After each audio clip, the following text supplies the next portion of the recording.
Hello friends, and welcome to the weekly moon update. In these videos, we talk about the moon energy for the current week, as well as a little bit of astrology. And in this video's case, we've got a lot of astrology to talk about. So we're talking about the week of November 3rd through the 9th. Like I said, we have a couple planets changing signs, and then dun dun dun, we have Mercury going retrograde at the end of the week. So we have a lot to talk about. If you are not watching this when it premieres every Sunday at 8:30 p.m. Eastern Standard Time, there are always timestamps in the description box below so that you can jump around to whatever time of the week that you're watching this, or if you just want to hear the oracle messages for this week. And I'm really excited for the oracle deck that we are using today. If you just want to jump to that message and that reading, then there is a timestamp for that as well below. So we also have a full moon in Taurus this week. So 2 planets changing signs, a full moon, and a Mercury retrograde at the end of the week. So it's a lot. There's a lot going on. Let's jump into it. We have so much to talk about this week.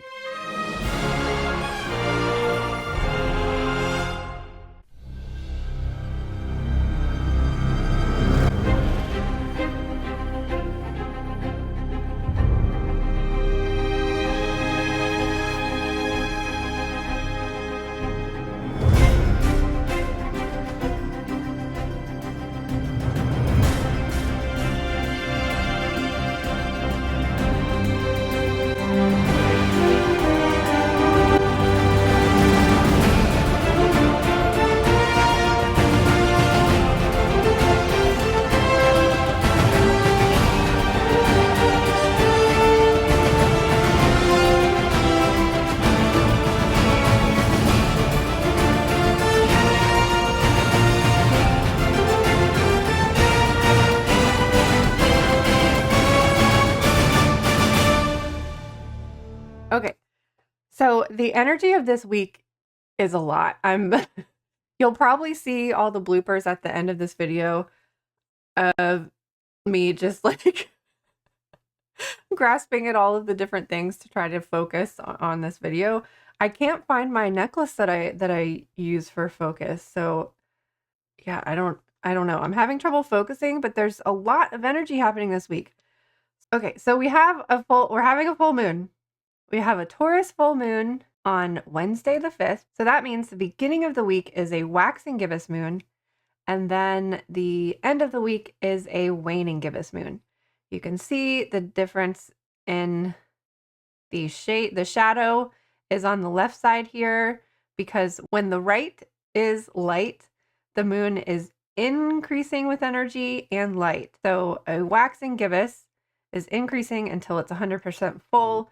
It'll be 100% full at 8:19 a.m. on Wednesday. And then the shadow switches sides and the light is on the left, and the shadow will continue to increase until our dark moon in a couple weeks. So this is the difference between waxing and waning moon, and then we obviously have our 100% full moon. So I think I'm going to go ahead and talk about the astrological shifts before jumping into the moon phases, because I don't know, it's just a lot. So Mars is moving into Sagittarius on Tuesday, and so this is kind of moving us in. Mercury moved into Sagittarius a week or two ago, and so we're kind of like, even though we just kind of started the Scorpio sun season, the Mercury and Mars and sometimes Venus, but Venus is kind of behind this year, kind of moves into the sign before the sun does.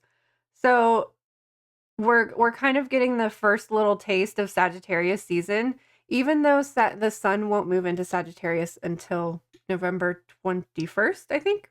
Mars in Scorpio, I talked a lot about in previous videos of how it felt like it was able to uncover these truths. And Mars in Sagittarius is more about kind of like telling the story.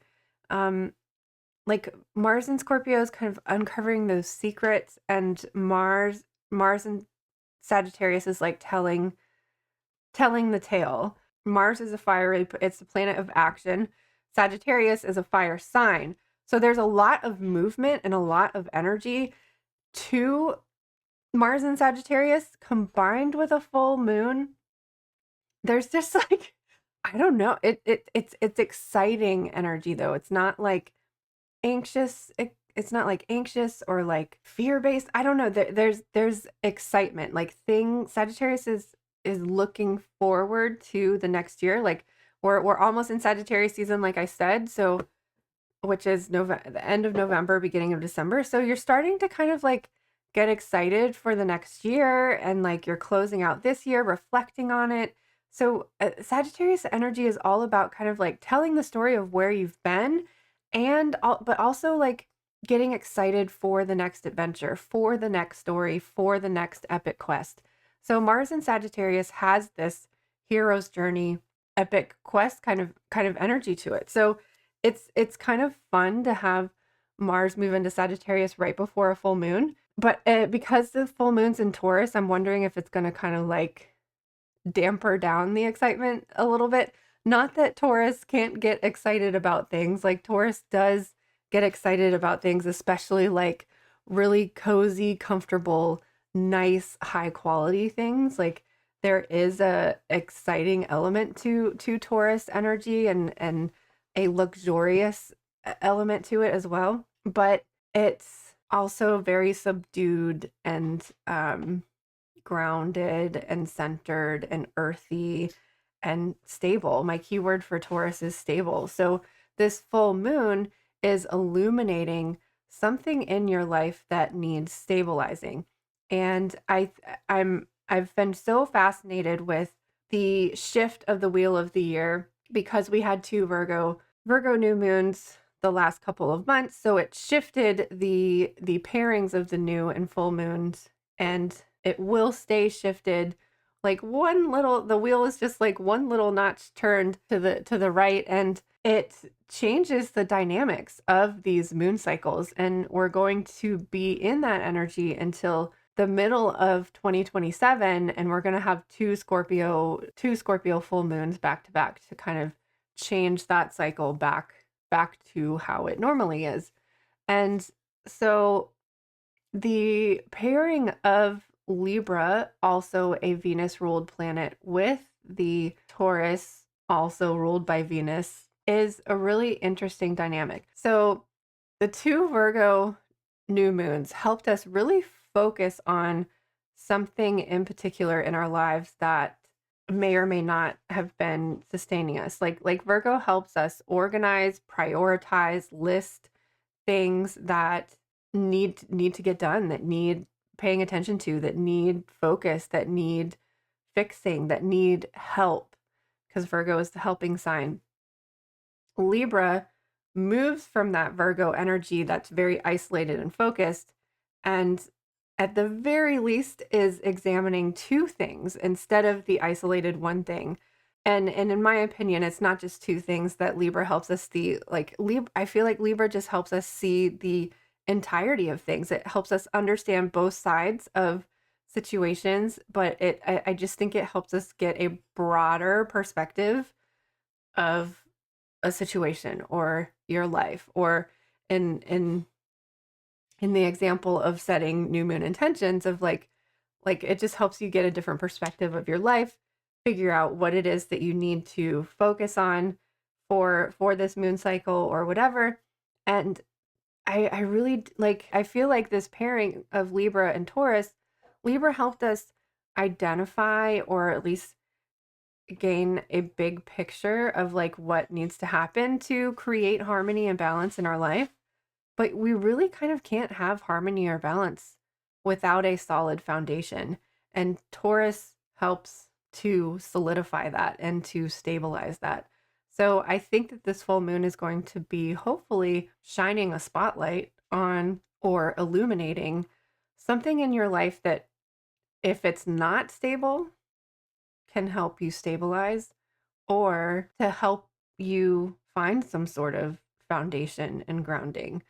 Especially after eclipse season, if you feel like if you feel like your foundation got like knocked out from underneath you, Taurus can help find this little rock of an island to hang on to get grounded on, to recuperate on, to rest and regenerate on, or like find that little cave in the middle of a forest that might be like really difficult and to navigate, that help you find that sanctuary so that you're able to retreat to this place, especially as we are talking about the fall, closing out the fall season and going into winter, and we are talking about hibernating and starting to think about hibernating and getting ready for that. So I think that this full moon in Taurus can either help you stabilize your foundation or help you recreate some sort of stability or foundation in your life, and or help you to gather the resources that you need to create this foundation, to create this stability in your life. Because Taurus just attracts, Taurus's opposite sign is Scorpio, which is the magnet sign.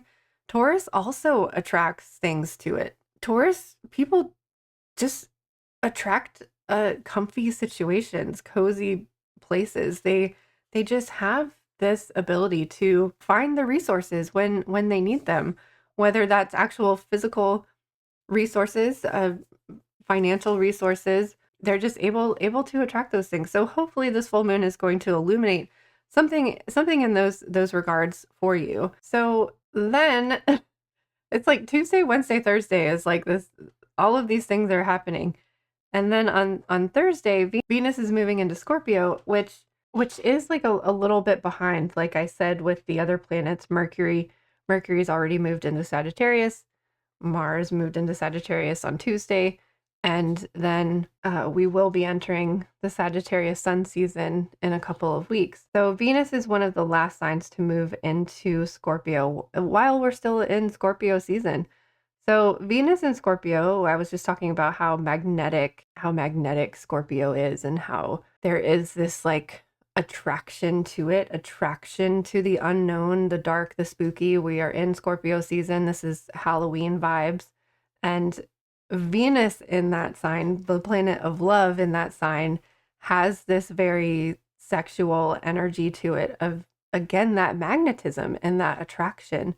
So all of this energy, all of this like storytelling, epic quest adventure kind of energy, plus like magnetic attraction, Scorpio energy, plus Taurus, cozy, comfy, financially stable, all of the resources available. The energy of this week is really interesting. It's fiery, it's grounded and stable and cozy and comfy, but it's also like exciting and promiscuous even. Okay, but let's start out with Monday. Again, here's some more vibrant energy on Monday. So we're starting off Monday with a waxing gibbous Aries moon. Will be in Aries energy all day Monday. So it's a really nice way to start off your week and to start off Monday, because Aries is the sign of spring. It's a fire sign. It's like getting excited for starting things. So this is also like a Monday following the Halloween weekend. So if you were like really busy celebrating, doing holiday kind of things, and maybe kind of feeling like you might like a little bit tired on Monday, hopefully this fire energy, especially waxing gibbous fire energy, will help you to stay motivated and stay interested, and get the things done that you need to get done, and just starting your week off with spring energy. There is kind of a bit of a longer transition, like 6-hour transition on Tuesday. So the beginning of Tuesday, we're going to be in that void of course liminal space. The moon starts transitioning at 6:21 a.m. and then moves into Taurus at 11:16 a.m. So starting Tuesday after lunch is when we're going to be in that full moon Taurus energy, and we will be in the Taurus full moon energy for Tuesday afternoon on, all day Wednesday, and a little bit of Thursday morning also. And the moon will start to move into Gemini at 10:21 a.m. So this is after the full moon, so we have a waning moon, but because it's so close, it's like the biggest waxing gibbous, as big as a gibbous moon can get. So there's still a lot of light, a lot of energy, even if the moon and the light is decreasing in energy. So we've kind of got Gemini setting us up for a playful, talkative, having the exciting conversations kind of energy for the weekend. So we'll be in Gemini energy all day Thursday, all day Friday, a little bit of Saturday as well, but we'll move into Cancer on Saturday, which kind of makes for a nice cozy at home kind of energy. Which we also like Taurus energy is kind of cozy home energy too. And with Taurus we have divine masculine energy, and with Cancer we have divine feminine energy, or father and mother energy. Our homey Cancer vibes Saturday and Sunday. And that means we'll be starting off next week with Leo energy, which is always really exciting. I don't think we've had a Leo Monday in a while. So, last but not least, even though we have these cozy vibes here on Saturday and Sunday, we also have Mercury going retrograde. So, that's happening November 9th until November 29th. So, that means we are going to have a Mercury retrograde over Thanksgiving holiday, which might make for some volatile conversations. Like I said earlier, Mercury's also in Sagittarius at the time, which really has that storyteller kind of vibe because Mercury's the planet of communication. Sagittarius is on that epic quest and the search for truth and knowledge. So Mercury in Sagittarius, generally speaking, has that it's storytelling vibes. However, when it's retrograde, things might come out wrong. You might think that you're telling this epic tale that is unknowingly, I don't know, offensive to somebody. Like Mercury retrograde teaches us that we need to slow down with our speaking, slow down with our communication, reading the fine details, reading the room before you say something. Um, it will, while it's retrograde, because it only just moved into Sagittarius a week or two ago. So it does dip back into Scorpio right around the Scorpio new moon, actually. So that Mercury in Scorpio again has that uncovering the truth vibes.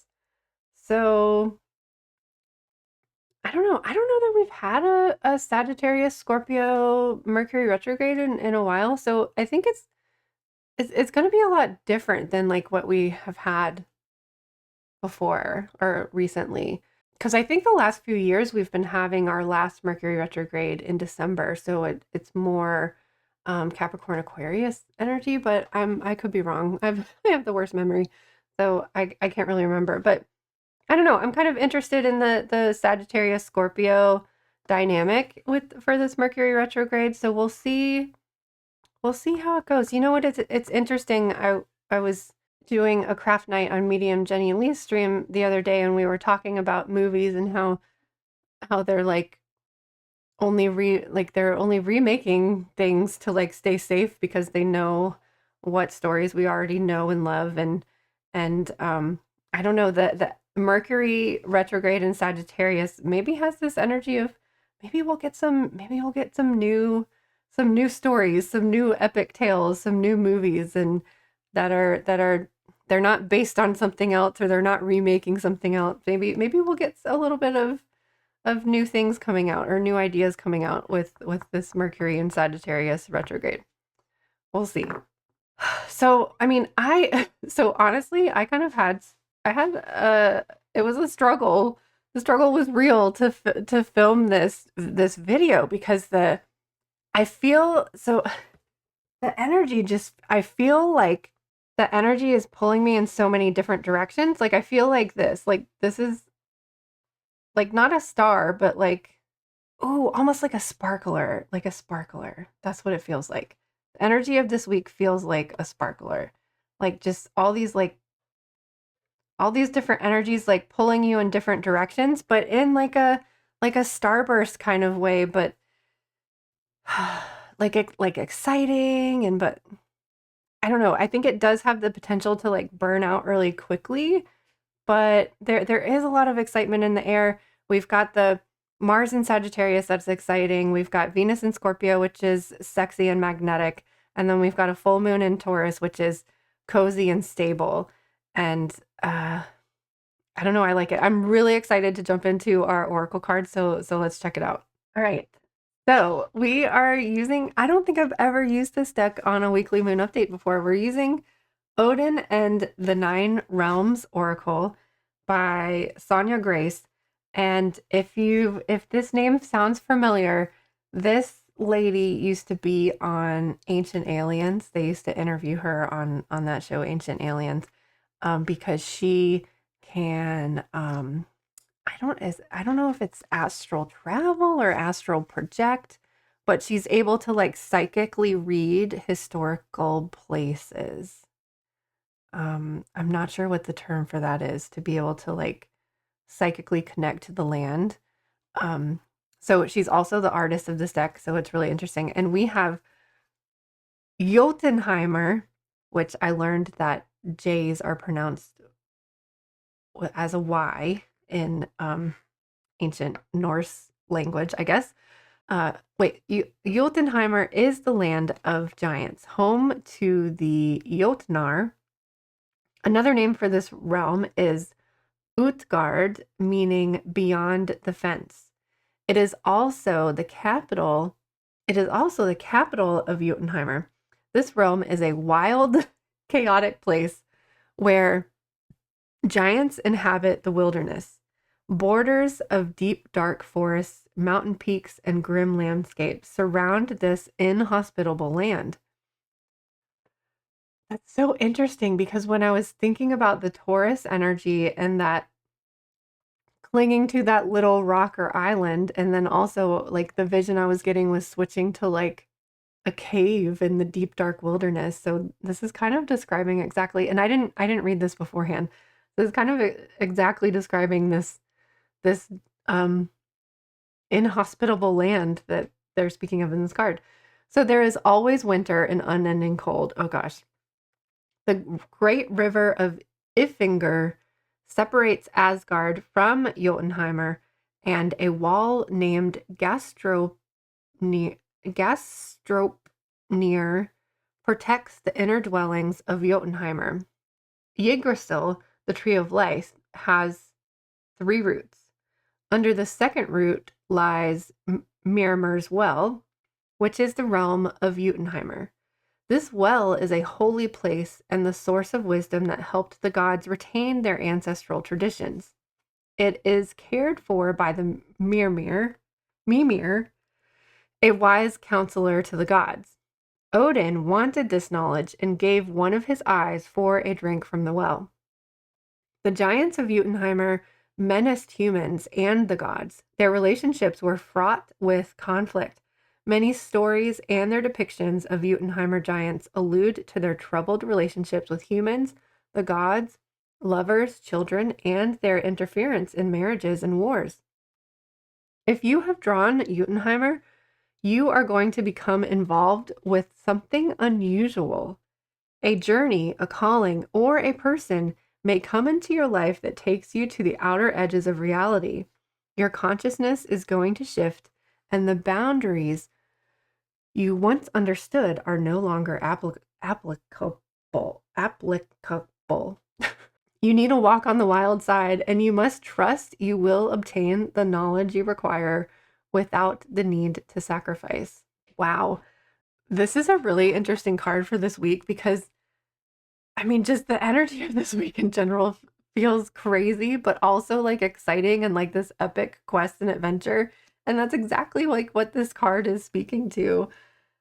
So this is really interesting. I love this deck so much because it kind of just gives you a brief overview of Norse mythology with all of the cards. It also has runes in this deck too. I should do a review of this deck. I really like it. Some of the oracle messages are very brief, but like I said, I kind of use it as a reference more than anything. And like this is the book I go to. Like I go to this deck to get descriptions of runes before I go to a rune book. So wow, I don't know. This is interesting. And you know, when I was reading it, I was thinking of the A1 um asteroid slash spaceship that is coming into our orbit or whatever. And very, very interesting. Very interesting. The part that was like you're going to become involved with something unusual, a journey, a calling, or a person may come into your life that takes you to the outer edges of reality. Like that was like kind of the idea that I was thinking of because supposedly this is supposed to be bringing new awakening for the masses. So I don't know. That's really really interesting card for this week. All right, so we've been getting this card a lot lately, the soulmate presence. Not, I think we've had it a few times. I think we've had it a few times on the weekly moon update, but it has been coming up in the live stream readings and also personal readings too. So kind of interesting that it keeps coming up. I know in the past when we've had it for the weekly moon update, it felt like it was speaking to ancestors being present and the veil being thin this time of year. And remember, just because we passed Samhain and it's only been a couple days now, the veil is still very, very, very, very thin. It doesn't just thicken up right after November 1st, and we're only on November 3rd here. It's going to stay thin and slightly increasing with thickness until it starts to wane again when we get closer to Beltane on the opposite end of the end of the year. So we have soulmate presence. There is a soulmate presence around you now, either in human or spirit form. You may have noticed more synchronicities recently, or you will begin to notice them soon. This presence is one that knows and loves you and is coming forward to help you heal some part of a broken heart. Let the light of this presence move into the cracks and tender places in your heart that needs mending. Your heart is ready to become whole once again. So obviously this is a heart chakra card. The crystal they recommend is chrysoprase and the herb is rose. All right, so our gemstone is pyrite, a glittering stone of possibility and potential. It reminds you of your self-worth and encourages you to shine in your power. Pyrite activates the solar plexus chakra, symbolizing action, vitality, and willpower. It also enlivens your self-image and connects you to the warmth of the sun. I shine in all areas of my life. Pyrite is such a beautiful stone to work with, and it's just like, it's so sparkly and it's so shiny and it's so prosperous and it looks like gold. And who doesn't love a good chunk of pyrite? So the energy of this week, we've got heart and solar plexus chakra energy this week, which I think is very exciting. It has this feeling of that, like the energy of this week is very exciting, but also maybe like surprising at the same time. So I and it feels a little bit flirtatious and like, I don't know. I it feels like like solar plexus is giving us the confidence to follow our heart to and hopefully this full moon is going to be like illuminating something that your heart wants, that your heart desires, that your heart a journey that your heart wants to go on, whether that's like an actual physical journey or just like an experience with something. Wow. So we have so much wild, crazy, exciting energy happening this week with this Taurus full moon week. We've got giants and we've got a shiny treasure that we're trying to find in the deep, dark, dangerous forest. And we also have ghosts and ancestors helping us along the way. So it sounds like we're going to be on an epic adventure this week. And I can't wait to hear what epic adventure you're going on. So please leave a comment if you are discovering something new or have something that you're excited about. And thank you just so much for being here and for watching this video. Please remember, as always, to like and subscribe.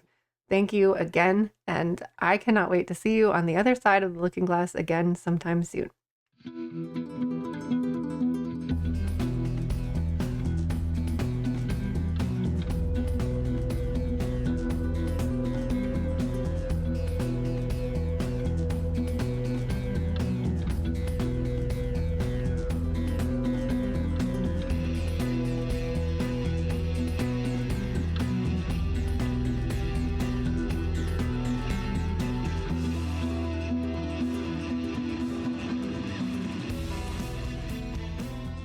What's happening? What? Why are you sideways? Hmm? I'm confused. There's so much to talk about today. Uh, um, great. We're talking about a Mercury retrograde weekend. So that means we're gonna have Mercury retrograde problems. How many rocks in your pocket? Oh, and a little bottle. Oh my gosh, how many rocks is too much?